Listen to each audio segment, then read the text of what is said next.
I am 67 years old, and I have finally bought my dream home. My name is Agatha Hemmings, and I have worked hard all my life to ensure that I have a good old age. Many people think it's too late to make changes at my age, but I always knew I wanted to spend my last years of life in my own home with a small garden where I could grow roses. Miles City is a small town where everyone knows each other. I moved here 35 years ago with my young son after my divorce. At the time, I thought it was temporary, but fate had it differently. At first, I got a job as a teacher in the kindergarten Solnishko on the outskirts of the city, and in the evenings I worked part-time as a dispatcher in a cab service. The salary was small, but it was enough to rent a modest two-room apartment and eat. I tried to give Oberon everything he needed: clothes, toys, books. I didn't want him to feel inferior to the other children. Every month I saved at least a little. At first it was just small things, but I was persistent. I remember my coworkers laughing when I refused to go out to cafes or buy new clothes. "Agatha, live for today," they said. But I had a dream and I was determined to pursue it. I had a special piggy bank, a ceramic pig that Oberon had given me for one of my birthdays when I was a kid. Every night I threw in the change I had left over from shopping. It filled up quickly, and once a month I took the money to the bank to replenish my savings account. The sums were small, but they grew year by year, bringing me closer to my goal. When Oberon turned 12, I started working part-time as a weekend cleaner at a local hotel. My hands were chapped from the cleaning products, and my back ached from the hard work, but I didn't complain. This extra money allowed me to save more and still be able to keep up with my son's necessities. At 21, Oberon left to attend college in a neighboring state. I paid his tuition, denying myself everything. My dream of owning my own home had to be temporarily put on hold. My son's education seemed more important to me. I wanted him to have everything I couldn't have. Oberon didn't finish college. In his third year, he dropped out and announced that he was marrying a girl named Trinity Bascom. They met at a party, and 3 months later they decided to get married. I was against it, but who'd listen to me?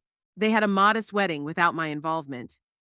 I found out about it after the fact, when Oberon called to tell me they needed money for a down payment on an apartment. Trinity turned out to be a pretty girl with cold eyes.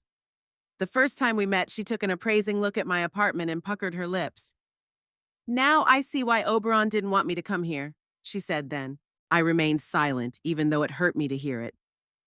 That day was the first time I noticed my son looking at me through the eyes of a stranger. The next years passed in rare and brief meetings for the holidays. Oberon and Trinity lived in another city, and each visit was a challenge for me. They never stayed at my place, preferring to rent a hotel room. "Your place is too cramped, Mom," Oberon would say. Trinity would agree and add something about her allergy to dust. I continued to save money, but now not just for the house, but for gifts for the grandchildren I never got to see. Trinity declared that children were too much responsibility, and she wanted to live for herself. Oberon supported his wife, even though he used to say he wanted a large family. After 50, I got a small promotion at the kindergarten and became the head teacher. I had to give up my job as a cab driver. My health wasn't what it used to be. But I found a part-time job at the local bakery, where I helped sell fresh baked goods on weekends. The money was not much, but it filled my bank account drop by drop. At 65, I retired. By then, I had enough in my account for a down payment on a small house. I started looking and found the perfect one: a one-story, three-bedroom house with a garden in a quiet neighborhood in Miles City. It was old and needed repairs, but most importantly, it was within my means. I met with a realtor, a young, energetic woman named Cassie Reeves. She showed me several options, but it was this house on Elm Street that immediately won my heart. It was built in the 50s, with high ceilings, wood floors, and large windows overlooking the garden. The backyard was neglected, but I could see its potential. A flower bed and vegetables could be planted there. "The house needs repairs," Cassie warned me, "but the basic systems are fine." The roof was replaced 5 years ago, the electrical wiring updated. The bathroom and kitchen are outdated but functional. I spent almost an hour in the house, going around each room, envisioning how I would live here. The master bedroom was spacious, with 2 windows and a built-in closet. The other 2 bedrooms were smaller, but quite comfortable. A living room with a fireplace that Cassie said was in working order. A kitchen with access to the backyard. Everything exactly as I'd dreamed it would be. I'll take it, I told Cassie, not even trying to haggle. The price was fair and the house was worth every penny. The paperwork took a few weeks to finalize. I signed a 15-year mortgage. With my pension and small savings, I could afford the monthly payments. Cassie helped me with the insurance and other formalities. Then, one day, she handed me the keys to my new home. "Congratulations, Mrs. Hemmings," she said with a smile. "Welcome to your new home." I couldn't believe my happiness. After so many years of saving money, working part-time jobs, giving up small pleasures, I finally had a home of my own. A place where no one could raise my rent or ask me to vacate the premises. A place I could call my own. Moving wasn't easy. I had accumulated quite a few things over the years of living in a rented apartment, but I decided to keep most of them. The new house needed new furniture, new curtains, new dishes. I couldn't afford to buy everything at once, but it wasn't necessary. The main thing was that I had my home. The first night in my new home, I hardly slept at all. I lay on the air mattress in the master bedroom and listened to the sounds of the house, the creaking floorboards, the quiet hum of the refrigerator, the rustling of leaves outside the window. Everything was new and a little scary, but at the same time it filled me with joy. I was finally home. I woke up in the morning with the first rays of sunlight peeking through the window. I made myself some coffee on the new stove and walked out into the backyard with a cup. Dew glistened on the grass. Birds sang in the branches of an old apple tree. I took a deep breath and felt happiness overwhelm me. This was my yard, my land, my little piece of paradise. The following weeks passed in the care of setting up the house. I painted the walls light colors, bought used but sturdy furniture from a thrift store, and hung curtains that I sewed myself. Each day brought small victories: a shelf installed, a faucet repaired, a flower bed cleared of weeds. I worked tirelessly, but this work brought me pleasure. I was creating my home, my world in which I wanted to live. The neighbors turned out to be friendly people. On the left lived an elderly couple, Edward and Martha Pruitt, who had lived in their home for almost 40 years. They were the first to come over to get acquainted, brought homemade pie, and offered to help if they needed it. On the right is a young family with 2 children, the Bakers. Mr. Baker helped me fix a leaky faucet in the bathroom, and Mrs. Baker often invited me over for a cup of tea when the kids were at school. When I informed Oberon of my purchase, he showed interest in my life for the first time in a long time. "A house? A whole house? How much did you pay for it?" he asked over the phone. I told him about my savings and the mortgage I planned to pay from my pension. "But Mom, why do you need such a big house? You're alone." He sounded perplexed. I replied that I had always dreamed of having my own house and now I could afford it. Oberon was silent for a moment and then said that he and Trinity would definitely come to see my purchase. They came 2 weeks after I moved in. No advance notice, they just called from the road and said they'd be there in an hour. I got excited, started making treats, cleaning up even though the house was already clean. I wanted to make a good impression. Their car, a brand new silver sedan, stopped at the gate exactly 1 hour later. Oberon got out first, looked around the house and whistled. Trinity, in a fancy dress and impeccably styled, leisurely got out of the car, put on her sunglasses and looked around too. "Mom, this is really impressive," Oberon said as he put his arm around me. He smelled like expensive cologne and cigarettes, even though he always claimed he didn't smoke. Trinity coldly touched my cheek with her cheek and held out a bag of fruit. "We bought some on the way in. Organic," she said in a tone like it made a huge difference. I gave them a tour of the house, showing them each room, telling them my plans for the arrangement. Oberon nodded and asked questions, and Trinity followed silently, occasionally touching the walls with her fingertips as if checking for dust. When we reached the garden, Oberon finally asked bluntly, "How much did you pay for all this?" I named the amount, and he whistled. "And where did you get so much money, Mother?" "I've been saving all my life," I replied. "A little bit every month, plus retirement savings." Trinity, who had been silent until then, suddenly perked up. "What about property taxes? And insurance? Have you thought about that, Agatha?" Of course I've thought about it. I'd calculated everything down to the cent, including utilities and possible repair costs. But instead of saying that, I just nodded and invited them to the table.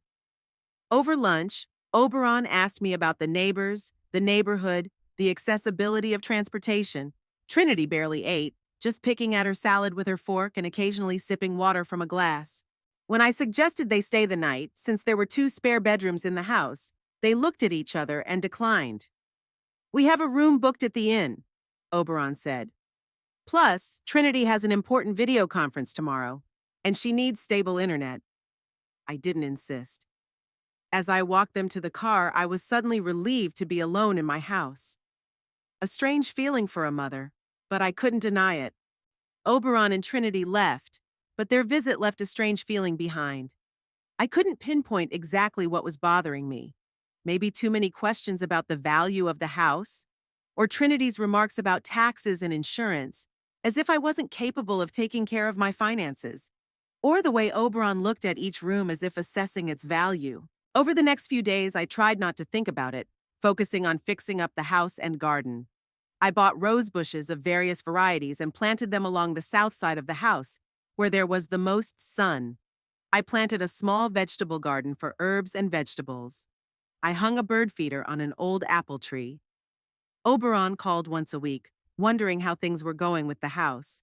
There was a new note in his voice, respect, and maybe even envy. He talked about his work at the advertising agency, about Trinity's projects, which involved interior design for wealthy clients.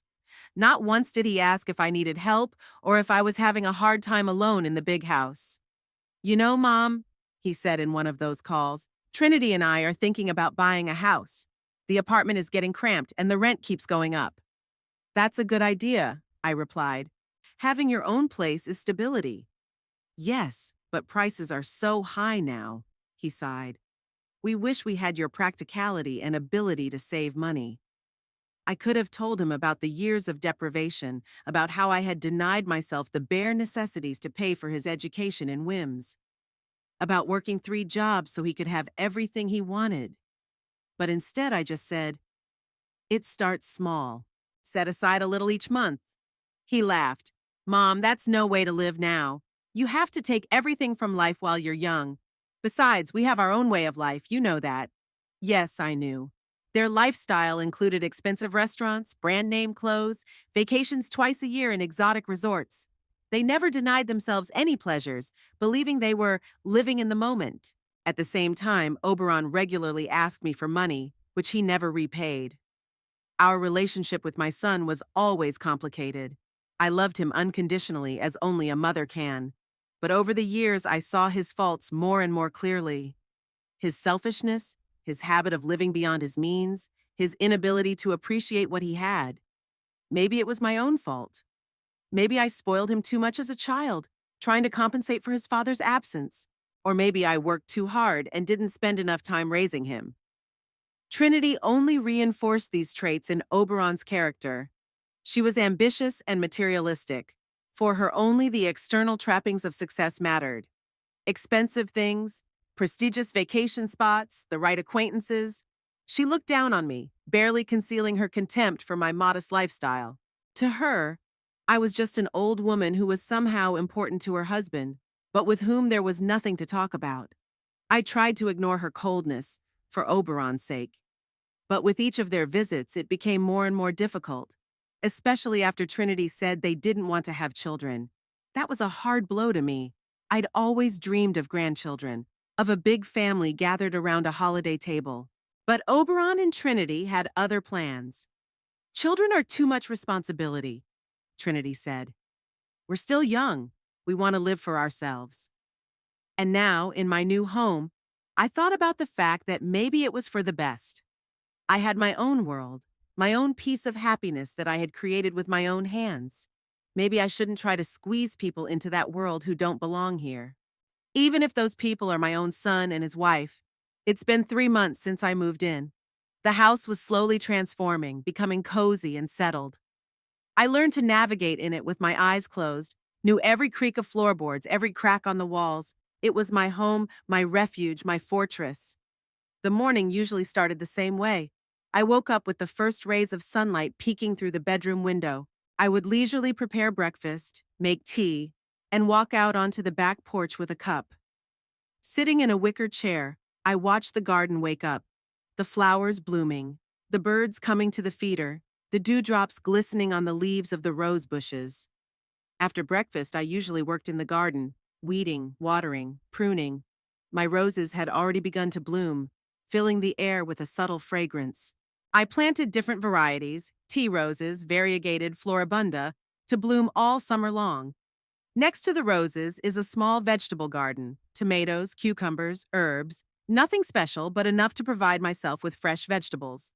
On particularly hot days, I moved gardening to the morning or evening, and during the day I did housework or read books I'd long wanted to read but hadn't found the time. Sometimes I went to the town library, where I made friends with Mr. Perkins, the elderly librarian. He recommended books to me, and his taste almost always coincided with mine. In the evenings, I often sat on the porch watching the life of the street. Children on bicycles, neighbors returning from work, elderly couples taking an evening mooch. My street was quiet and peaceful. Everyone here knew each other and said hello when they met. Sometimes my neighbor, Mrs. Pruitt, would drop by, and the two of us would sit together, discussing the latest town news and swapping recipes. In those days, I was truly happy. For the first time in years, I was living the life I wanted without having to adjust to someone else's wants and needs. My home, my garden, my books, my neighbors, all of these things created a sense of fullness of life that I had missed so much before. Of course, sometimes I missed Oberon, remembered his childhood, the times when we had been truly close. But our current relationship left a lot to be desired. He called rarely, mostly when he needed something. Our conversations became shorter and more formal. I felt like we were drifting apart, but I didn't know how to fix it. The day everything changed, I was working in the garden. It was the middle of summer and the heat was unbearable even in the shade. I had finished watering the roses and was about to go inside when the phone rang. It was Oberon, and I recognized his number on the screen. Strange, he usually called on the weekends and today was Wednesday. "Mom?" His voice sounded strained. "Can you talk?" "Of course," I replied, entering the chilly house and closing the door behind me. "What's wrong?" "We're in trouble," he said after a short pause. "We're being evicted from our apartment." I sank into a chair by the phone table. "Evicted? Why?" "Debts." His voice trembled. "We owe 3 months' rent. The landlord gave us a week to vacate the premises." I was silent, trying to comprehend what I'd heard. Oberon and Trinity had always lived large, but I thought they were doing okay financially. Oberon worked at an advertising agency, and Trinity worked as an interior designer. Their combined income should have allowed them to live comfortably and pay their bills on time. "What happened to your money?" I asked finally. Oberon sighed. "It's complicated, Mother. I've had some financial difficulties, investments that haven't paid off, and Trinity doesn't have many customers right now because of the economic downturn." I suspected he wasn't telling me the whole truth, but I didn't press. "So what are you going to do?" "That's what I wanted to talk about." A pleading tone came into his voice. "Mom, we need a place to stay until we solve our financial problems. We were wondering, maybe you'd let us stay at your place? Just for a little while, just a few weeks until we find a new apartment." I felt the anxiety building up inside. My home, my sanctuary, my little paradise. And suddenly there would be Oberon and Trinity, with their complicated relationships and consumerism toward me. But on the other hand, how could I refuse my own son when he's in trouble? "Oberon, I only have 3 bedrooms, and one of them is quite small," I said, trying to buy time. "Besides, I live on my own schedule, and I'm not sure you'd be comfortable." "Mom, please." There was a note of desperation in his voice. "We don't have anywhere else to go. All our friends live in small apartments. They don't have room for us, and hotels are too expensive. We can't afford that kind of expense right now." I closed my eyes and took a deep breath. My inner voice was screaming, "Don't agree. They will turn your life upside down." But how could I say no? This is my son, my blood, and he's in trouble. "All right," I said at last. "You can stay at my place, but we'll need to discuss the rules of the stay and the terms." "Thank you, Mother," Oberon exclaimed with such relief that I felt embarrassed for my doubts. You have no idea how much this means to us. We'll be very careful and try not to disturb you. When do you plan to arrive? I asked, already mentally rearranging my plans. Can we come this Saturday? We need to pack our things and settle some things here. Okay, Saturday, I agreed. Call me when you check out so I know when to expect you. After talking to Oberon, I sat in the kitchen for a long time, looking out the window at my garden and contemplating the changes ahead. My measured, quiet way of life would soon be disrupted. There would be new people with their own habits, their own routines, their own problems. Will I be able to cope? Would I regret my decision? But I had no choice. I couldn't leave my son homeless, no matter how difficult our relationship was. After all, it's temporary, just for a few weeks. We'll get through it. The next few days were spent preparing for Oberon and Trinity's arrival. I cleared out the large guest bedroom for them, bought new bedding, made room in the closet for their belongings. I bought groceries, remembering what Oberon liked and trying to accommodate Trinity's preferences, though it was difficult. She had some special diets that kept changing. I also made a list of rules for living in my house. I'd never had to do this before, but my intuition told me that it was better to set things straight with Oberon and Trinity. On the list were items like respect each other's privacy, give notice when guests arrive, and keep the common areas clean. Nothing fancy, just basic rules for living together. The neighbors noticed my activity and asked what was going on. I told Mrs. Pruitt about the impending arrival of my son and daughter-in-law. Will they be staying with you long? She asked, helping me hang freshly laundered curtains in the guest bedroom. No, just for a few weeks, I replied. Just until they find a new apartment. Mrs. Pruitt looked at me doubtfully but said nothing. She was older than I was, and she had a lot of life experience under her belt. Perhaps she had seen situations like this before and knew how they usually ended. Friday night, the night before Oberon and Trinity arrived, I sat on the porch with a cup of tea, watching the sunset and saying goodbye to the peace and quiet that had prevailed in my house for the past few months. I knew things would change soon, and I tried to savor the last few hours of solitude. Saturday came all too quickly. I woke up early, as usual, and the first thing I did was go to the garden. My roses were blooming, filling the air with a subtle fragrance. I ran my hand over the delicate petals, feeling their silky texture. It's going to be okay, I told myself. It's only for a few weeks. Oberon called at 11 in the morning, saying they were on their way and would be in about 3 hours. I made lunch, set the table on the veranda, and waited.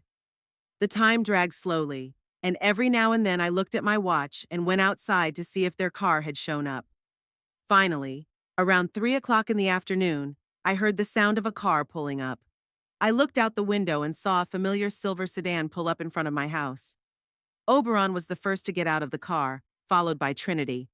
Both of them looked tired and tense. I walked out onto the porch to greet them. Oberon hugged me tighter than usual, and I could feel him shaking. "Thank you, Mom," he whispered. "You're really helping us out a lot." Trinity hugged me too, which was uncharacteristic of her. She usually limited herself to a formal cheek-to-cheek touch. "Agatha, we're so grateful to you," she said. "I swear we won't bother you." I helped them move their belongings into the house.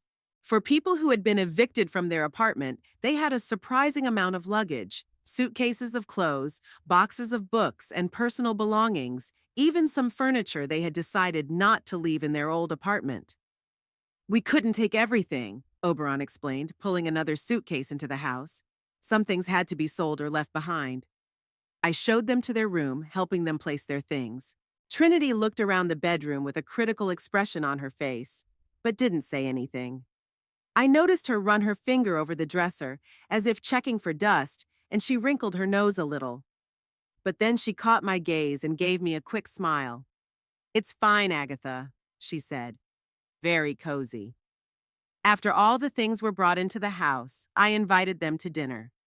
We sat on the veranda and I served roast vegetables, a simple but hearty meal. Trinity barely touched her food, as usual, but Oberon ate with gusto, even asking for more. "I'd forgotten how good you cook, Mother," he said with his mouth full. "Lately, we've mostly been ordering takeout or eating convenience foods." After lunch, When Trinity went to take a shower, I decided to talk to Oberon alone. We sat down in the living room and I pulled out my list of rules.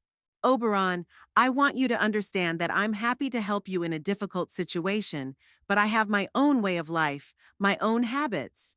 To make our living together comfortable for everyone, I've made some simple rules. He nodded, but I noticed a flicker of irritation in his eyes. Of course, Mom, we'll respect your rules.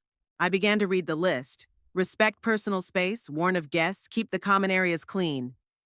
Oberon nodded after each point, but I sensed he wasn't taking it seriously. And one more important point, I added when the list was read. How long do you plan to live here? Oberon shrugged. It's hard to say exactly. We need to find a new apartment, and that's not easy. Rental prices have gone up, and with our credit history, all in all, it could take a while. I understand, but I need at least an approximate time frame. A month? 2? Let's say 2 months, he suggested. We should definitely find something in that time. I nodded, though an inner voice told me that was too optimistic a prediction. Okay, 2 months. And one more question. Will you contribute to the expenses of the house? Utility bills, groceries? Oberon grumbled. Mom, we don't have any money at all right now. We spent the last of our savings to pay off some of our apartment debt. But as soon as we get a job, we'll be sure to help out. A job? I was surprised. What happened to your previous jobs? He averted his eyes. Yeah, I was downsized 2 months ago, and Trinity hasn't had many clients at all lately. That was it. Now I see where the rent arrears came from. But why didn't Oberon tell me about it before? I could have helped, given them some money so they wouldn't be in this situation. Why didn't you tell me you lost your job? I asked. He shrugged. Didn't want to bother you. Thought I'd find something new quickly. There are always openings in advertising. I sensed he wasn't telling me the truth, but I decided not to push. Let them settle in, get used to the new situation, and then we'd talk more frankly. Trinity returned from her shower, and the conversation naturally broke down. She looked refreshed, but still tense. I suggested that they rest after their journey, and I went into the garden. I needed to be alone and reflect on what I'd learned. As I worked in the garden, I thought about the situation. Oberon and Trinity were out of work, out of a place to live, out of money. They were counting on me, on my help. But what could I give them but a roof over their heads?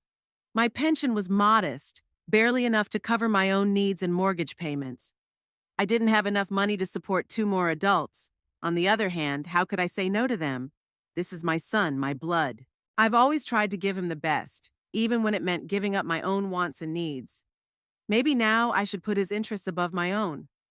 But deep inside, I felt uneasy. Something told me that this situation could drag on for a long time, much longer than the promised 2 months. That Oberon and Trinity would take their time finding new apartments and jobs, having grown accustomed to the comfort of my home and my care.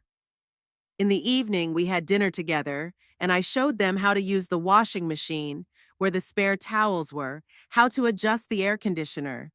They listened attentively and asked questions, but I could see that they were anxious to be alone. Perhaps they had something important to discuss, or just needed to rest after a busy day. I said goodnight to them and retired to my bedroom, leaving them in the living room.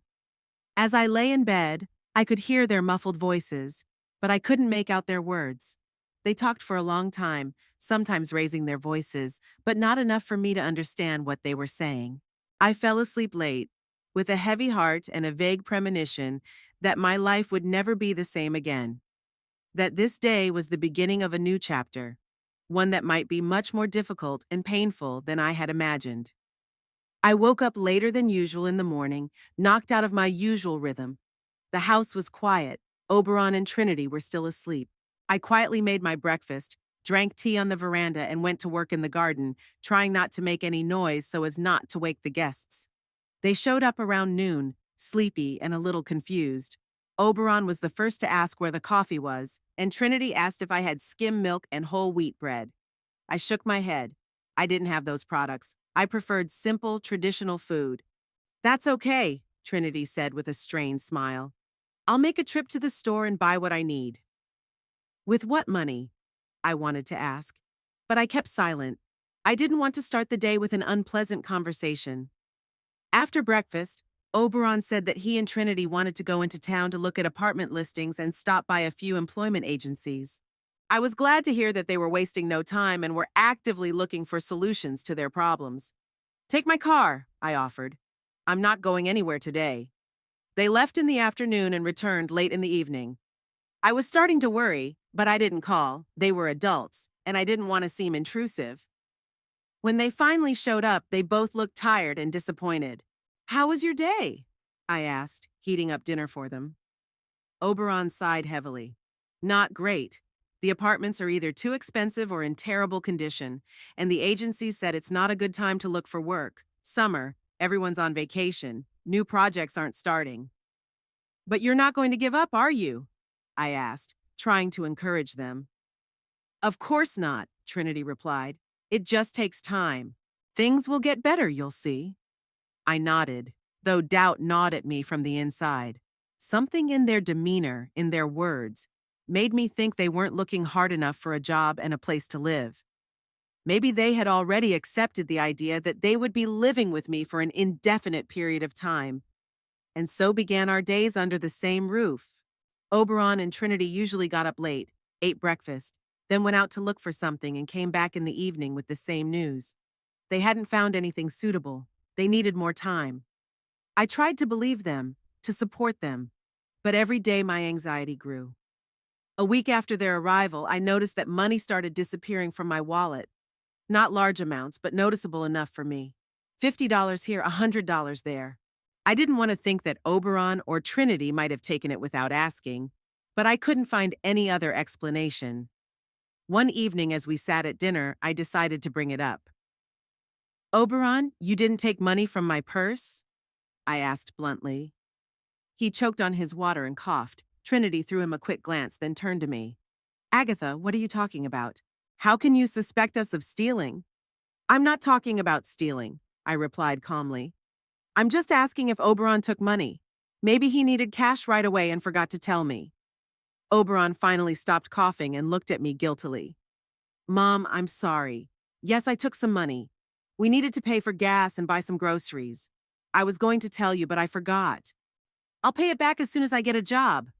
I nodded, accepting his explanation, though an inner voice told me it wasn't the whole truth. I didn't want to spoil the already tense atmosphere at the table. After that incident, I began to hide my money and valuables. It wasn't that I didn't trust Oberon, but caution never hurt, especially as their financial situation became more and more desperate, and their hopes for quick employment were melting away by the day. 2 weeks had passed since their arrival. My house had changed beyond recognition. Oberon and Trinity's things were strewn everywhere: clothes, shoes, books, cosmetics. They occupied the bathroom for hours in the mornings, leaving me barely 10 minutes to tidy up. The kitchen was always a mess. They cooked late dinners and didn't clean up after themselves. My refrigerator was full of their groceries, leaving little room for my usual purchases. But worst of all, I lost my peace and privacy. I could no longer sit quietly on the veranda watching the sunset. Oberon and Trinity were often there, talking loudly or listening to music. I couldn't work quietly in the garden. Trinity was always complaining about mosquitoes and asking me not to water the plants when she was sunbathing on the lawn. My home, my sanctuary, my fortress, it was all gradually slipping away from me. I felt like a guest in my own home, alien and unwanted. Oberon and Trinity didn't even seem to notice my discomfort. They were completely absorbed in their own problems and needs, leaving no room for mine. And yet, I endured. They were in trouble. They had nowhere to go. I couldn't kick them out into the street despite all the inconvenience they caused. I hoped that soon they would find a job and a place to live and everything would go back to normal. But that hope was growing weaker by the day. It had been a week since Oberon and Trinity had moved into my house. For the first few days, they had been relatively quiet, trying to follow my rules and even thanking me for every little thing. But gradually, their behavior began to change. Politeness was replaced by carelessness, and then outright disregard. I noticed it one morning when I went into the kitchen and found a mountain of unwashed dishes in the sink. Oberon and Trinity had cooked dinner the night before, something elaborate with a lot of ingredients and seasonings. I went to bed before they finished, but I was sure they would clean up after themselves. One of my rules was to keep the common areas clean. Oberon, did you remember to wash the dishes after dinner last night? I asked when he finally showed up in the kitchen around noon. He rubbed his eyes sleepily and shrugged. Mom, we were too tired. I'll wash up later. One of our rules is to clean up after ourselves right away, I reminded him. I hate waking up and seeing such a mess in the kitchen. Oberon sighed with obvious irritation. You're too hung up on your rules. It's not like we're living in a barracks. Relax a little. I was surprised at his tone and reaction. This wasn't the same Oberon who a week ago had sworn to respect my rules and be a model guest. Something had changed, and not for the better. Trinity joined us a few minutes later, looking flawless even just after waking up. What are we arguing about? She asked, pouring herself some coffee. Mom's not happy we didn't do the dishes last night, Oberon replied with a touch of sarcasm. Trinity glanced at the sink and wrinkled her nose. Yeah, it looks messy. Agatha, do you have a dishwasher? No, I replied. I've always washed dishes by hand. Trinity looked over to Oberon. Maybe we should install one? It would save time and effort, especially at your age. My age? I was only 67 and I was perfectly capable of doing household chores without any machines. But I remained silent, not wanting to start the day with conflict. I'll think about it, I said neutrally. In the meantime, I'd appreciate it if you'd follow the rules and wash the dishes immediately after use. Of course, Agatha, Trinity smiled, but there was no warmth in her smile. I felt like I wasn't being taken seriously, and it hurt. After breakfast, I went to work in the garden as usual. It was my sanctuary, a place where I could be alone with myself and my thoughts. But even there, change caught up with me. Mom, we've been thinking, Oberon said, coming out into the yard with a cup of coffee. Maybe we should redo the garden. Those rose bushes are taking up too much space. You could make a barbecue area or even a small pool. I froze with the pruning shears in my hand. Oberon, this is my garden. I've been dreaming of roses for years, and I finally got around to planting them. I'm not going to remove them for a barbecue. Well, technically it's our garden now too, he remarked. We live here, and it would be nice to make it more modern. You're living here temporarily, I reminded him. Once you find a job and an apartment, you'll go back to your life. Oberon didn't answer, but I noticed his face change. He seemed to want to say something else, but changed his mind and just went back inside. In the evening of the same day, another unpleasant incident occurred. I came back from the store and found that my favorite vase, which stood on the dresser in the living room, was gone. In its place was a strange metal sculpture I'd never seen before. Oberon, I called out, have you seen my vase? The one on the dresser. He came out of his room with a guilty look on his face. Oh yeah, Trinity moved it, said it didn't fit in. Doesn't fit? I couldn't believe my ears. This is my house, and I decide what fits in and what doesn't. Where is the vase now? In the pantry, I think, but Mom, Trinity is a professional interior designer. She knows how to make a space more harmonious. Maybe we should take her advice. I took a deep breath, trying to remain calm. Oberon, I appreciate Trinity's professionalism, but this is my home. I didn't ask for the interior to be redecorated. Please put the vase back where it belongs, and from now on, ask permission before changing anything. He shrugged with obvious displeasure but went to find the vase. A few minutes later, it was back in its place and the metal sculpture was gone. These were only the first warning bells that foreshadowed more serious conflicts.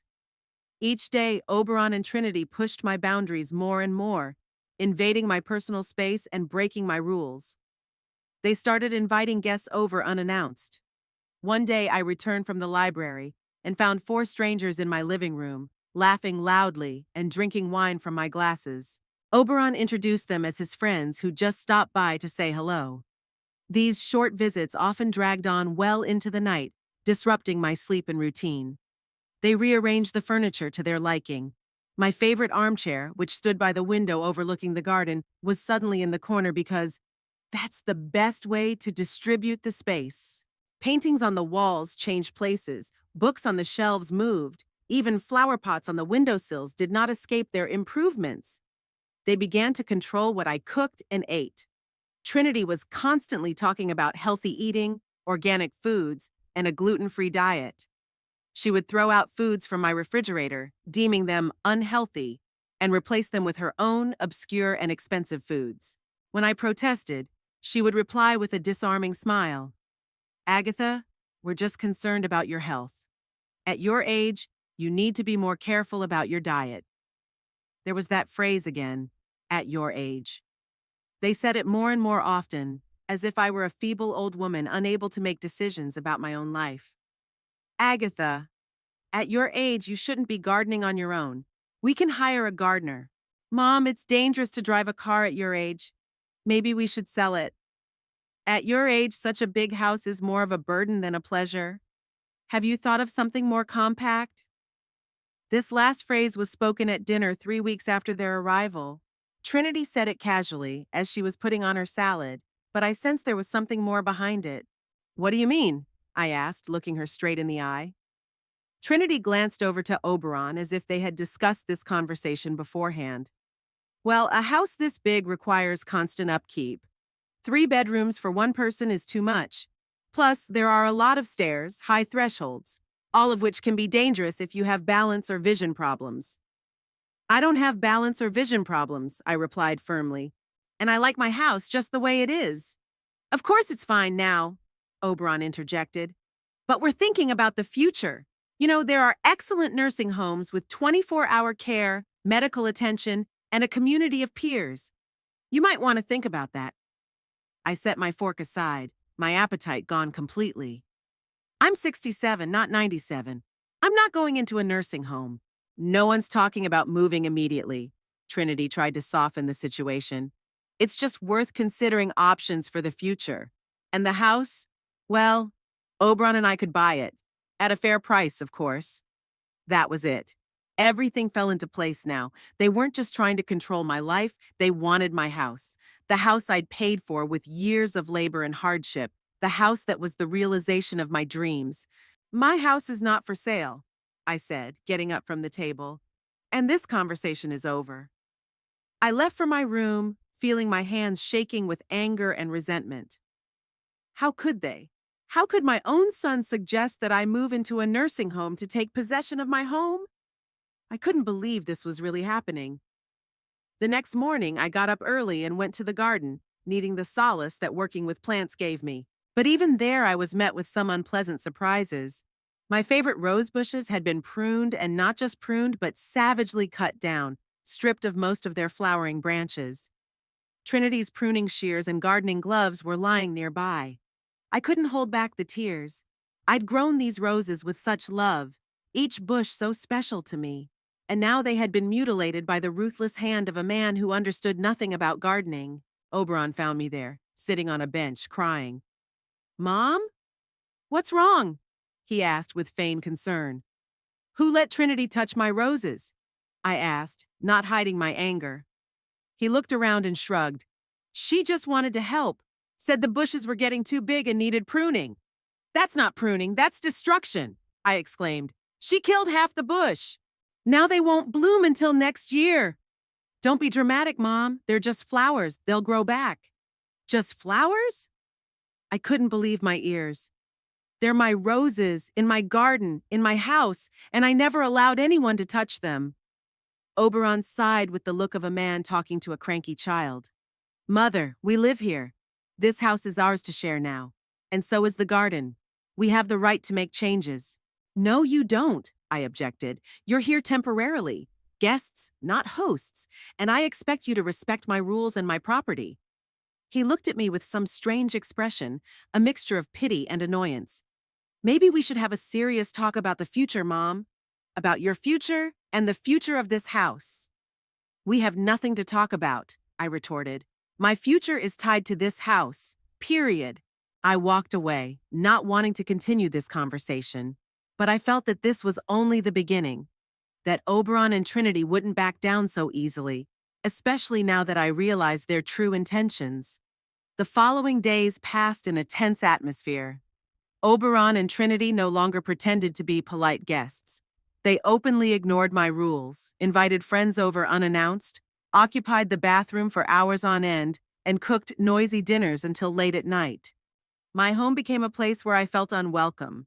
They kept hinting that I should consider moving to a more suitable place. Trinity brought nursing home brochures, leaving them in prominent places. Oberon told stories of people he knew whose elderly parents had found a new life in institutions. Can you imagine, Mom? There's a swimming pool, a gym, a library, constant entertainment, new friends your age. You'd love it. I ignored these conversations, but I could feel my anxiety growing. What if they didn't stop at hints? What if they tried to force me to leave against my will? The climax came on Friday night, a month after their arrival. I returned from the store and found a small group gathered in the living room. Oberon, Trinity, and 3 other strangers were sitting with glasses of wine and chatting animatedly. "Ah, Mother," Oberon said, spotting me. "Meet Mr. Benson, the realtor, and this is Mr. and Mrs. Coleman. They're interested in buying property in our neighborhood." I froze in place, not believing my ears. "Buying real estate? My house?" Trinity walked over to me with a fake smile. "Agatha, we're just showing the house to potential buyers. Don't worry, we've negotiated a good price." "You… what?" I couldn't find the words with indignation. Mr. Benson, a full man in an expensive suit, stepped up to meet me. "Mrs. Hemmings, your son mentioned that you're considering selling the house. I must say, it's an excellent investment, especially with the rising real estate prices in your area." "My son is wrong," I retorted. "I'm not selling my house, and I would ask that you leave my property immediately." The Coleman couple looked embarrassed. They rose quickly, mumbled an apology, and headed for the exit. Mr. Benson followed them, casting a perplexed glance at Oberon. When the door closed behind them, I turned to my son and daughter-in-law. "How could you?" I asked, barely containing my anger. "How could you invite a realtor and buyers into my house without my knowledge or consent?" Oberon looked annoyed but unrepentant. "Mother, be reasonable. This house is too big for you. You can't maintain it alone, and it's perfect for Trinity and me. We're willing to pay a good price, enough for you to live comfortably in a nursing home." "I'm not selling my house," I repeated firmly. "Not to you or anyone else. And I'm not going to a nursing home. This is my home, and I'm staying here." Trinity let out an exasperated sigh. "Agatha, you're being unreasonable. Think about the future, about your health, about your safety. There are too many stairs, too large an area to care for, and Oberon and I could create a real family nest here." "A family nest?" I couldn't hold back a bitter chuckle. "You don't want children. You said yourself that children are too much responsibility." "People change," Trinity shrugged. "Maybe we're ready for that responsibility now." I shook my head, not believing a word she said. "Regardless of your plans, my house is not for sale. Now, I'd like you to respect my rules and not invite outsiders in without my permission." I headed for the stairs, feeling the need for privacy in my room, but Oberon blocked my path.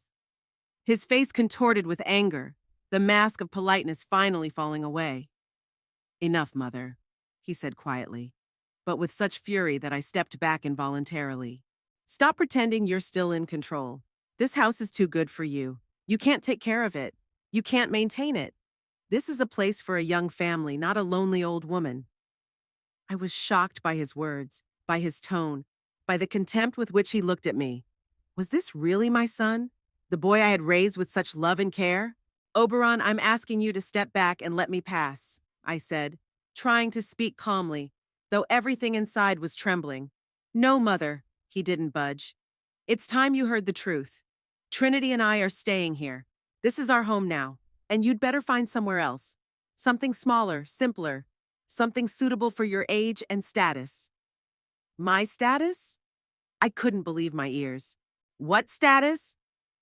"The status of a lonely pensioner with no means of support," Trinity interjected. "Let's be honest, Agatha. You can't afford this house. Mortgage payments, taxes, insurance, utilities are all too burdensome on your modest budget." "I was doing just fine before you came along," I objected. "And I'll continue to manage when you're gone. Now I ask you to step back and let me pass." Oberon did not move. His eyes, so similar to his father's, looked at me with cold determination. "Mother, I am not joking. You'd better leave, pack your things, and look for another place to live." This is our home now. I couldn't believe this was really happening, that my own son was kicking me out of my home. The house I'd bought with my own money, the one I'd dreamed of all my life. Oberon, I said, feeling my voice shake. This house belongs to me. I bought it with my own money. I'm paying the mortgage on it, and I'm not going anywhere. Mom, leave now. His voice got even quieter, even more threatening. Trust me, it'll be better for everyone, especially for you. In his words, I heard not just a demand, but an implicit threat.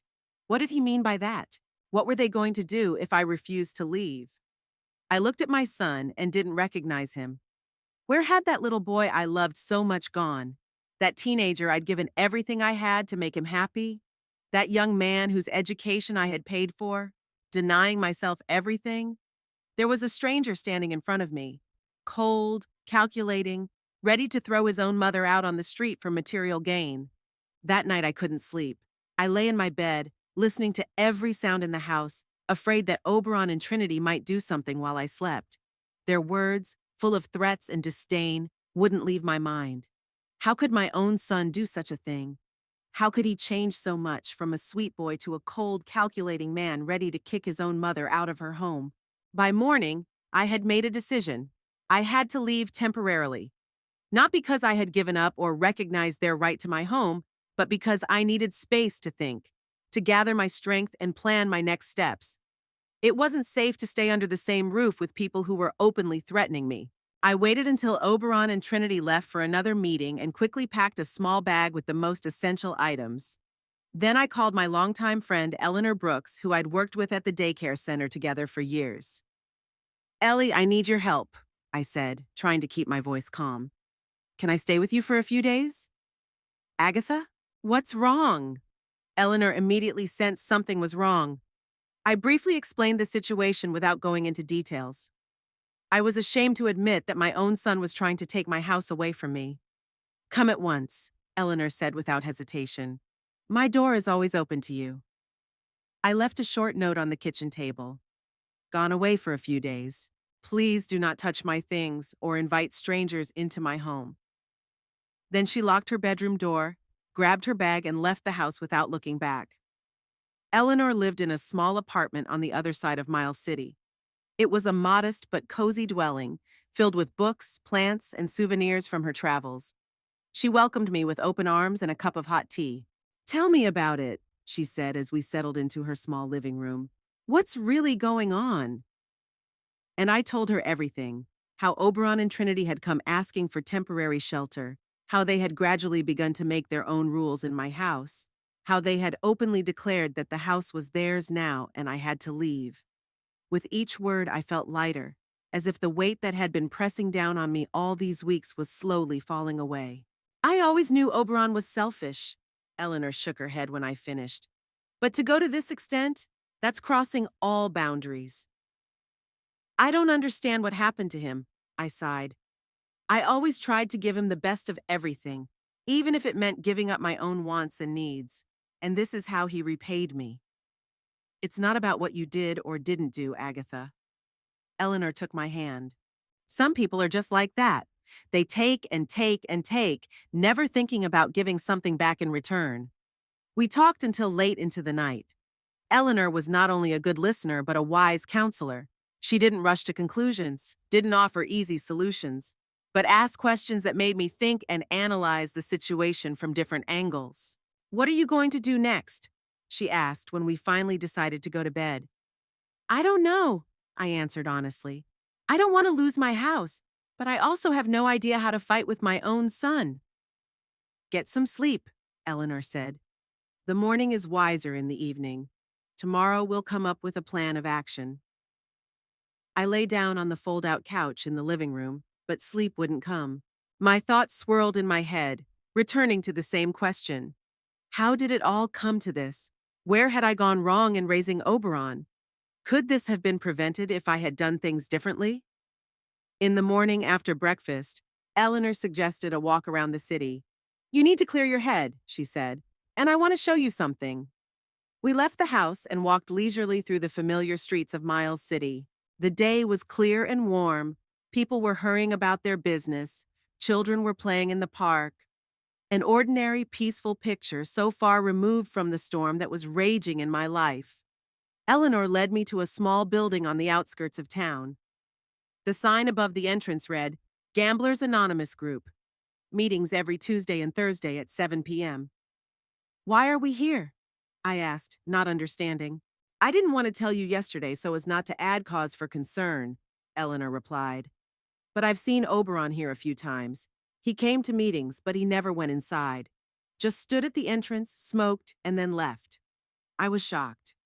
Do you think he has a gambling problem? I don't know for sure, Eleanor said cautiously. But there are other signs. Remember you said they attributed their financial problems to bad investments and job loss? Those are typical excuses of the players. They rarely admit the real reason for their debts. We went on, and Eleanor continued. Besides, there aren't many places to gamble in our town, but there is an underground casino in an old warehouse on Riverside Street. I've seen Oberon's car parked there a few times, including after they moved in with you. I felt the ground go from under my feet. Gambling? An underground casino? It sounded like the plot of a crime movie, not my son's life. But a lot of things were starting to make sense. Their sudden financial problems, their rent debt, their desperate attempts to get my house. Do you think they want to sell my house to pay off the debt? I asked, already knowing the answer. Eleanor nodded. That's the most likely explanation. Gambling debts are no joke, especially when it comes to an underground casino. They have their own methods of collection there, and they're not always legal. We stopped at a small cafe and ordered coffee. I needed time to digest all this information. My son is a gambler mired in debt. My daughter-in-law is his accomplice, willing to do anything to get them out of a financial hole, even if it means losing my home. What should I do, Ellie? I asked, feeling completely lost. First of all, you need to protect yourself and your property, Eleanor said firmly. This is your home, and no one has the right to kick you out of it, not even your own son. But how? I shook my head. I can't call the police on my own son. Why not? Eleanor objected. If he threatens you, if he tries to take your property, that's a crime. Kinship doesn't give him the right to break the law. I thought for a moment. Eleanor was right, but the thought of calling the police on Oberon was too painful. Despite everything he'd done, he was still my son, my child. There are other ways, Eleanor continued, seeing my hesitation. You could get a lawyer, draw up a formal eviction notice. You could change the locks when they're not home. You can go to the bank and make sure no one but you can dispose of your property. Slowly, a plan began to form in my mind. I couldn't let Oberon and Trinity take away the house I had paid for with years of labor and hardship. I couldn't let them destroy my dreams for the sake of paying off gambling debts. I had to fight, even if it meant confronting my own son. You're right, Ellie, I said firmly. I have to protect myself and my home, and I know where to start. We went back to Eleanor's house, and I made some important calls. First, I called the bank where I had taken out the mortgage and made sure that no changes to the contract could be made without my personal presence and signature. Then I contacted the legal aid office and made an appointment with a lawyer specializing in property disputes. Finally, I called my neighbor, Mr. Pruitt, and asked him to keep an eye on my house and let me know if he noticed anything suspicious. He agreed without hesitation and even offered his help if needed. In the evening, Eleanor and I discussed the situation again, but now I felt more confident. I had a plan, I had allies, I had the understanding that I had every right to defend my property. You know, Eleanor said as she poured the tea, I've always admired your fortitude. You raised your son single-handedly, worked several jobs, never complained about fate. Now you're facing another challenge, but I'm sure you'll get through it. Thank you, Ellie, I smiled. Your support means a lot to me. The next day I met with the lawyer, Mr. Jenkins, a short man with attentive eyes and a neatly trimmed beard. He listened to my story, asked a few clarifying questions, and nodded. Your case is clear enough, Mrs. Hemmings, he said. Your son and his wife have no rights to your house. They are guests to whom you have temporarily provided lodging. If they refuse to move out at your request, it may be considered trespass and stay. What do you advise me to do? I asked. First, draft a formal eviction notice with a specific date by which they must vacate the premises. replied Mr. Jenkins. Second, if they ignore that notice, you have every right to go to the police to have them forcibly evicted. He helped me draft the notice, explained all the legalities, and advised me to serve the document in the presence of a witness. Also, he added, I would recommend that you don't stay alone with them. If they've already moved to threats, there's no guarantee they won't move to action. I nodded, completely agreeing with his advice. The thought of having to fear my own son was agonizing, but I couldn't ignore reality. Back at Eleanor's house, I showed her the eviction notice and told her about the lawyer's advice. She nodded approvingly. You're doing the right thing, Agatha. Now you need to hand them this document and let them know you're serious. I'll go home tomorrow, I decided. The longer I put it off, the harder it will be. In the evening, Mr. Pruitt called with alarming news. Mrs. Hemmings, there are some strangers at your house. I saw your son let 3 men in and they looked, shall we say, not very friendly. Her heart clenched with alarm. Who were these men? Oberon's friends, or creditors from an underground casino, coming to collect a debt? I thanked Mr. Pruitt for the information and asked him to let me know if anything else caught his attention. The night passed restlessly. I tossed and turned on Eleanor's couch, imagining worst-case scenarios. What if Oberon decided to sell the house without my consent? What if he forged my signature on the deeds? What if these strangers caused damage to my house? In the morning, I resolutely packed my things. Are you sure you want to come back today? Eleanor asked, seeing my tension. Yes, I answered firmly. This is my home and I won't let anyone take it away from me. Not even Oberon. Eleanor insisted on coming with me. I'll be your witness in serving the notice, she said, and just for moral support. We hailed a cab and 20 minutes later we were already standing in front of my house. It looked the same as always, a neat one-story house with a white picket fence and a flowering garden. But I knew it was different inside. I took a deep breath, clutched my keys in my hand, and strode determinedly toward the front door. Eleanor followed me, ready to support me at any moment. The door opened before I could put the key in the lock. Oberon stood on the threshold looking at me in surprise. Mom, you're back? Yes, Oberon, I said calmly. This is my home, and I'm back. He stepped back, letting us inside. I noticed the changes immediately. My paintings had been taken off the walls, the furniture had been rearranged, and boxes of my belongings stood in the corner of the living room. What's going on? I asked, pointing at the boxes. We decided to update the interior a bit, Oberon replied, clearly not expecting my return. Trinity thinks the house needs a more modern style. I didn't give permission to change the interior of my house, I said firmly, and I want all my belongings returned to their proper places. At that moment, Trinity came out of the kitchen. She froze when she saw me, then pulled a fake smile onto her face. Agatha, you're back. We weren't expecting you back so soon. Obviously, I nodded at the boxes of my things. Well, I have news for you both. Here, I held out an eviction notice to Oberon. It's an official demand to vacate my house within 3 days. Oberon took the document bewildered, ran his eyes over the text, then his face contorted with anger. What the hell is this? You're evicting us? Yes, I replied calmly. You've abused my hospitality, violated my rules, threatened me, and tried to take my property. I don't want you in my home anymore. You can't do that, Oberon exclaimed, tossing the document to the floor. We are your family. We have no other place to go. You might want to think about that before you try to force me out of my own home, I replied, keeping my composure. Before you bring in a realtor and potential buyers without my knowledge, before you threaten me. Trinity walked over to Oberon and put a hand on his shoulder as if holding him back. Agatha, let's talk calmly. I'm sure we can find a compromise. No, Trinity, I shook my head. There will be no compromise. This is my house. I paid for it. I'm maintaining it.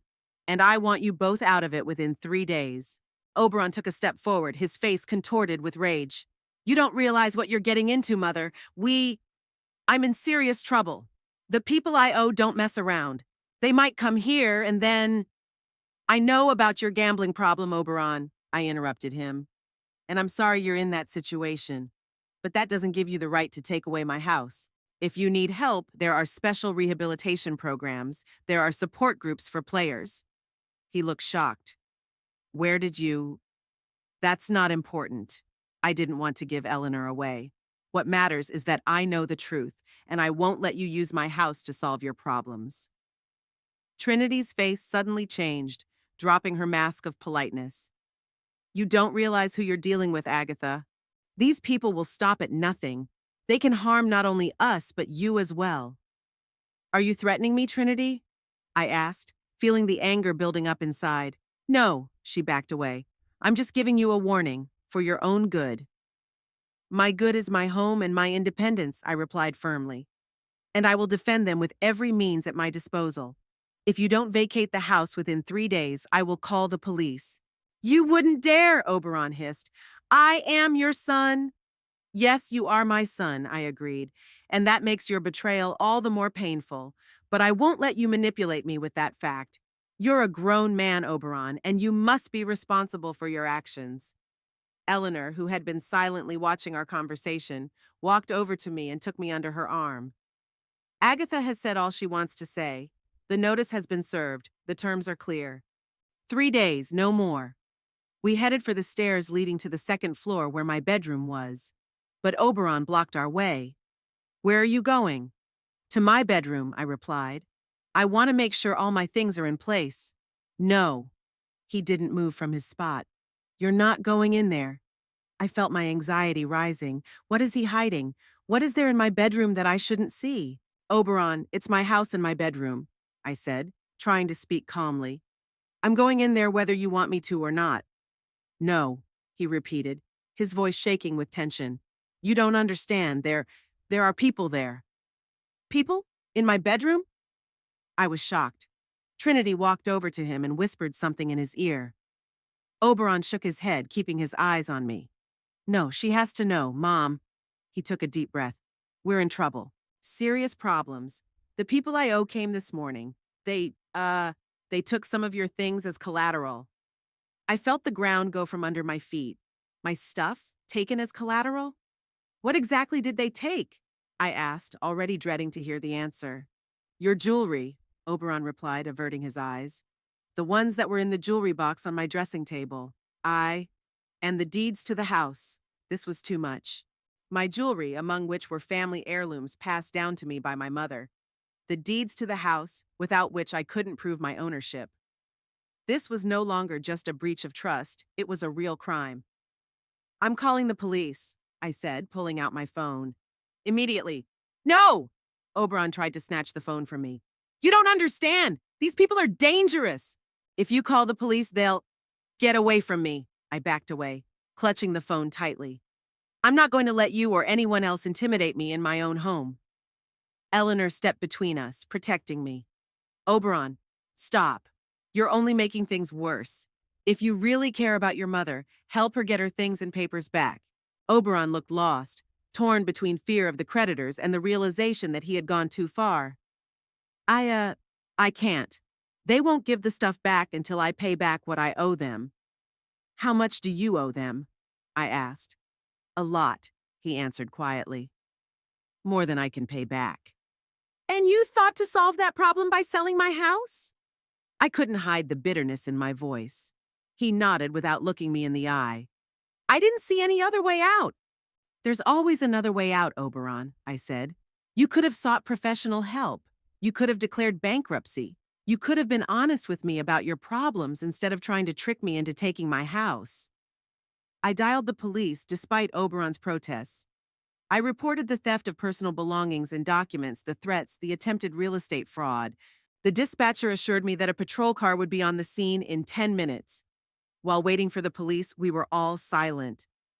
Oberon sat on the couch with his head down on his hands.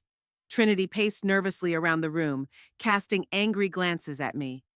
I stood at the window, looking out at my garden, at my roses, which were still blooming despite the barbaric pruning. I felt a strange calmness. Yes, I had lost my son. Not physically, but emotionally, spiritually. The man sitting on my couch was not the boy I had raised with so much love. He had made his choice and now had to face the consequences. But I hadn't lost myself. I didn't lose my strength, my determination, my ability to fight for what was rightfully mine. I returned to my home not as a frightened old woman ready to give in to the pressure of the young, but as a hostess ready to defend my territory. 10 minutes later, just as the dispatcher had promised, a patrol car pulled up in front of my house. Two policemen, a tall man with a tired look and a young woman with a determined expression, entered the porch and rang the doorbell. I opened it, feeling strangely relieved by their presence. "Mrs. Hemmings?" the older policeman asked, checking his notebook. "Yes, that's me," I replied. "Thank you for coming so quickly." He nodded. "We got your report of the theft and threats. Can you tell us what happened?" I invited them into the house where Oberon was still sitting on the couch, now with a look of panic on his face. Trinity was frozen against the wall, arms crossed over her chest, with a defiant look. "This is my son, Oberon, and his wife, Trinity." I introduced them to the police officers. "They've been staying with me for a month now, after they were evicted from their apartment for non-payment. Today I discovered that my personal belongings and the deeds to my house were missing. Oberon confessed that he gave them to his creditors because of gambling debts." The policemen looked at each other. Then the senior officer turned to Oberon. "Is this true, sir?" Oberon looked cornered. He cast a pleading look at me, but I remained adamant. Finally, he nodded. "Yes, it is true. But I didn't want to. I was going to give everything back." "Who exactly did you give Mrs. Hemmings' things to?" the policewoman asked, pulling out a notebook. "I can't say." Oberon shook his head. They're dangerous people." "Are we talking about the underground casino on Riverside Street?" the senior officer clarified. And by the way Oberon flinched, it was clear that it was a hit. "We know about this place," the policeman continued, "and about the people who hold it. They've been on our list for some time now. If you help us with information, it could play in your favor." Trinity walked over to Oberon and put a hand on his shoulder. "Don't say anything. You have no idea what they are capable of." "And you have no idea what the justice system is capable of, ma'am," the policewoman replied calmly. "Harboring a crime, accessory to theft are serious charges. I watched this scene with a sense of unreality. My son, my Oberon, was involved not just in gambling, but in connections with the underworld. How could this have happened? Where did I go wrong in his upbringing?" The senior officer turned to me. "Mrs. Hemmings, do you wish to press formal charges against your son and his wife?" It was a difficult question. Part of me wanted to punish them for everything they'd done, for deceiving me, for manipulating me, for trying to take my home away. But the other part, the motherly part, still loved Oberon no matter what. "I want my things and papers back," I said after a pause. "And I want them out of my house, today. As for the charges, I'll think about it." The police officers nodded. "We can help with the eviction," the senior officer said. "As for your belongings, we'll investigate. There's a good chance they're still in the possession of the people your son owes money to." Oberon jumped up from the couch. "No, you don't understand. If the police start investigating, they'll think I ratted them out. They will come after me." "You should have thought of that before you got involved with people like that," the policewoman remarked. "And certainly before giving them other people's things." Trinity suddenly changed tactics. She approached me with a pleading look on her face. "Agatha, please think of your son. He's in danger. These people are not joking. They could hurt him." "What was he thinking when he tried to force me out of my house?" I asked, not giving in to her manipulation. "When he threatened me? When he gave my belongings, my family heirlooms, to some thugs?" "He was desperate," Trinity continued. "We both were. Debts were mounting. We were being threatened. We saw no other way out." "There's always another way out," I replied firmly. "You could have sought professional help. You could have declared bankruptcy. You could have honestly told me about the problems. Instead, you chose deceit and betrayal." Oberon walked over to me, tears in his eyes. "Mother, I'm sorry. I know what I did was horrible, but I am your son, your blood. Are you really going to let me end up on the streets? Or worse, in jail?" I looked at him and saw not a grown man, but a little boy who had broken a vase and now feared punishment. All my life I had forgiven him for his misdeeds, excused his behavior, protected him from the consequences. Maybe that was exactly my mistake. Oberon, I said, trying to keep my voice firm.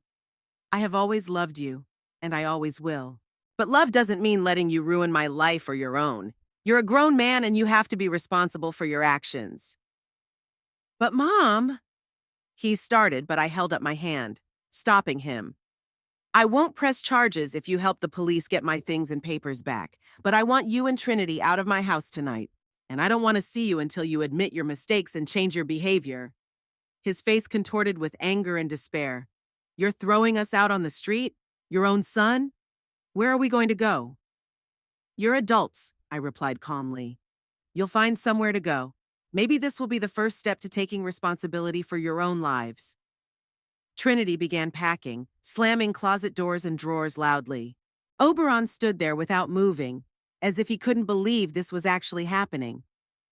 The police officers watched the scene with professional calm. A female officer approached me. Mrs. Hemmings, are you sure you want them to leave today? By law, you have to give them 3 days' notice. I already gave them notice, I replied. But after what happened, I don't feel safe with them under the same roof. She nodded. In that case, we can classify this as an emergency eviction due to a threat to the landlord's safety. We'll stay here until they pack up their belongings and leave. The next 2 hours passed in tense silence. Oberon and Trinity gathered their belongings under the supervision of the police officers.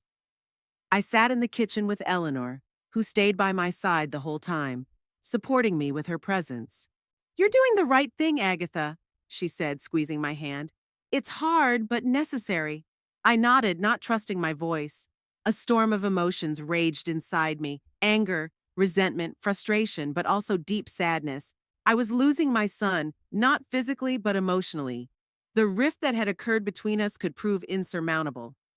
Finally, Oberon and Trinity finished packing. Their belongings were packed into suitcases and boxes, which they began carrying out to their car. I walked out to see them off, feeling the need to end this chapter of our lives face to face. Trinity walked past me without saying a word, with an expression of cold fury on her face.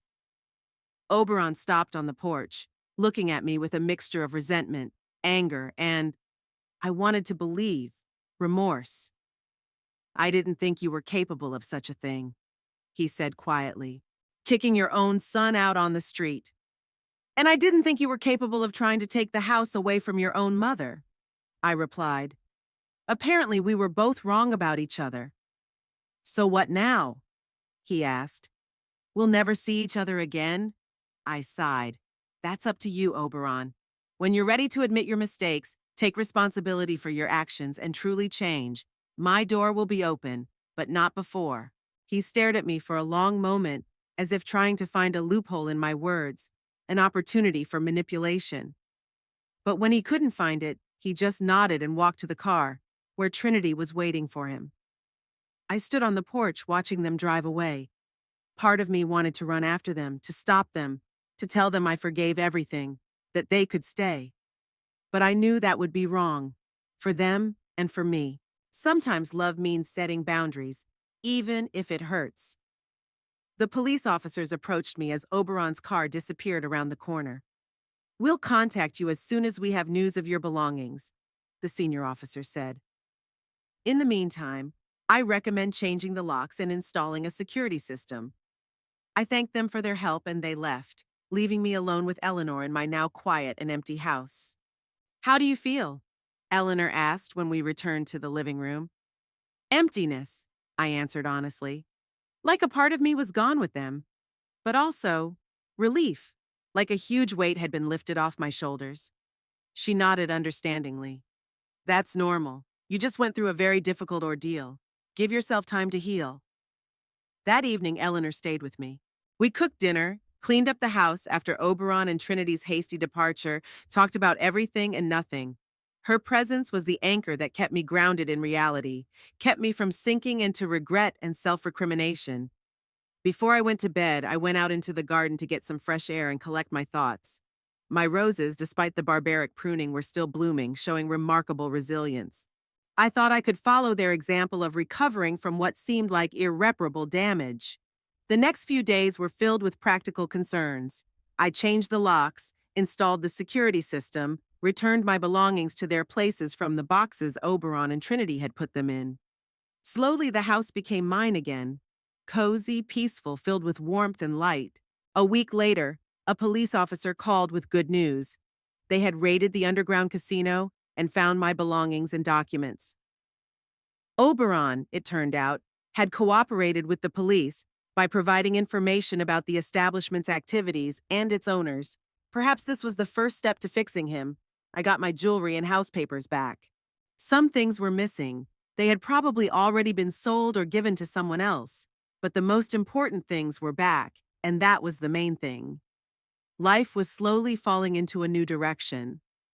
I resumed my gardening, started going to the library again, and socialized with my neighbors. Mrs. Pruitt often came over for a cup of tea, sometimes bringing her grandchildren who enjoyed playing in my garden. Mr. Perkins at the library invited me to a literary evening where I met several interesting people my age. Eleanor was my constant companion during this period. We went shopping together, attended local events, and sometimes just sat on my veranda watching the sunset and talking about life. Her support was invaluable, and I have often thought that true family is not necessarily those who are related to you by blood, but those who stick around in times of need. There was no news from Oberon. Sometimes I wondered where he was now, how he was coping with his problems, if he was thinking of me. But I didn't try to contact him. He had to make that move himself when he was ready. A month after they left, I received a letter from Oberon. Not an electronic one, but a real paper one, written in his distinctive handwriting. I held the envelope in my hands for a long time, hesitant to open it, afraid of what I might find. New accusations, new manipulations, new attempts at guilt. Finally, I gathered my courage and opened the letter. Inside was a piece of paper, scribbled in small handwriting, and a small photograph of Oberon as a child, sitting on my lap, both of us smiling at the camera. I remembered that day. His 6th birthday, we were at the park eating ice cream and laughing about something forgotten. I began to read, "Dear Mom, I thought for a long time before writing this letter. I didn't know what to say, how to explain my behavior for which there is no excuse. But I must try. First of all, I want to say that I'm sorry. Sorry for everything I've done and said, for the pain I've caused you, for betraying your trust. You gave me everything: love, care, education, support, and I repaid you with ingratitude and selfishness. I'm not looking for excuses for my actions, but I want you to know that I was really desperate. Gaming addiction is a disease that warped my thinking, made me see only short-term solutions without thinking about the consequences or who I was hurting. After Trinity and I left your house, our relationship fell apart. She couldn't forgive me for my mistakes and left. I was left alone, with no money, no home, no job. It was the darkest period of my life. But strangely enough, it was this falling to the bottom that made me finally realize where I was going and what I was doing with my life. I sought help, started attending a Gamblers Anonymous group, and found a therapist who specializes in addictions. Now I'm working on myself every day. It's a hard road with downs and ups, but I'm determined to change, to become a better person, for myself and for those I love. I'm not asking you to immediately forgive me or let me back into your life. I realize that the trust I've broken can't be rebuilt overnight. But I hope that over time, step by step, I can prove to you that your son, the boy you loved, is still here, underneath the layers of mistakes and bad decisions. With love and remorse, Oberon. I reread the letter several times, unable to define my feelings. Joy that he was alive and seemed to be on the path of correction. Sadness at what he was going through. A cautious hope that perhaps not all was lost. But I wasn't in a hurry to answer. Words are only the beginning. Real remorse is proven by deeds, by changes in behavior, by consistent steps to right the wrongs done. I decided to give Oberon time to prove his intentions, and myself time to heal. 2 more months passed. Summer had turned to autumn. My roses had bloomed, but the garden was still vibrant with the colors of autumn flowers and leaves. I was busy preparing for winter, cutting back plants, covering the most delicate specimens, preparing the house for the cold. My life took on a new rhythm, a new direction. I started volunteering at the local library, holding a reading hour for children every Saturday. I signed up for an art course, which I had dreamed of for many years, but never found the time. I made new acquaintances that gradually grew into friendships. Sometimes I thought about Oberon, about how his life was going.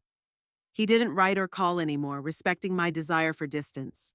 But through mutual acquaintances, I learned that he had found a job, rented a modest apartment, and regularly attended a support group. It was good news, and I was happy for him, although I kept my emotions under control. One warm fall day, while I was working in the garden, Mrs. Pruitt approached me. "You have a visitor, Agatha," she said with a slight smile. "A young man who looks very much like you." I straightened, feeling my heart begin to beat faster. "Oberon?" She nodded. "He's waiting at the gate. Asked if he could talk to you. I said I'd find out." I took off my gardening gloves, shook the soil off my knees, took a deep breath. "Thank you, Martha. I'll talk to him."